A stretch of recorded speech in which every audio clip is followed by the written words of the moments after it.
Hello guys. Tapos na tayo mag-decorate sa labas. Dito naman tayo sa loob. Ito yung kakabit natin guys. Saka ito yung isa guys. Ito. Lalagyan natin ng mga ilaw. Ito. Saka ito. Abangan nyo na lang sa video mamaya pag natapos ko.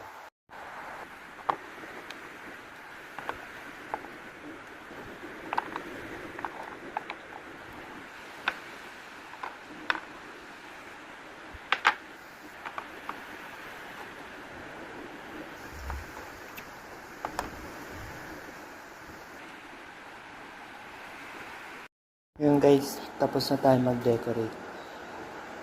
Yan na yung finish product. Finish. Ilagay na natin yan. Yan na siya guys. Tapos na tayo. May ilaw na sila. Diba guys? May ilaw na.